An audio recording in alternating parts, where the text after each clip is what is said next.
जालनामध्ये असं एक मंदिर आहे जे पूर्ण महाराष्ट्रामध्ये फक्त एकच आहे आणि मिळालेल्या माहितीनुसार तिथे श्रीकृष्णाचं युद्ध झालं होतं आणि ते पण सलग 28 दिवस. तर नमस्कार मंडळी, मी वैभव सराटे पाटील के जालना वैभव आणि हा आहे आपला हिडन प्लेसेस ऑफ जालना सिरीजचा तिसरा मिनी ब्लॉग. मागच्या काही ब्लॉग्स मध्ये मी परत हे शर्ट घालतो, त्याचं कारण म्हणजे हे आहे आपलं लकी शर्ट आणि यावर प्रत्येक रील माझी व्हायरल जाते. मागच्या ब्लॉगला 2 ठिकाणाच्या खूप जास्त कमेंट आल्या होत्या.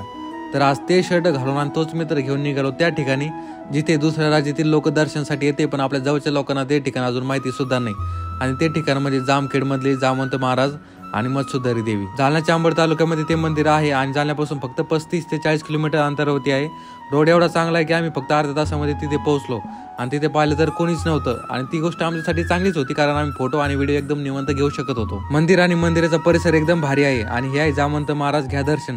श्रीकृष्ण आणि जामवंत महाराज यांचं युद्ध इथंच झालं होतं आणि ते का झालं, जर तुम्ही रामायण महाभारत पाहिलं असेल तर त्यामध्ये दाखवलेलं आहे, नसेल पाहिलं तर नक्की बघा. मंदिराच्या समोरच एक टेकडी आहे, तर तिथे जायचा प्लॅन झाला आणि असे काम आपल्याला खूप आवडते, त्याच्यामुळे पळत तिथे गेलो आणि थोडेफार फोटो घेतले आणि निघालो अंबडकडे. अंबडमध्ये एवढी गर्दी होती, त्यांना कोणीतरी सांगितलं वाटतं की जालना वैभव त्यांच्या शहरात आहे.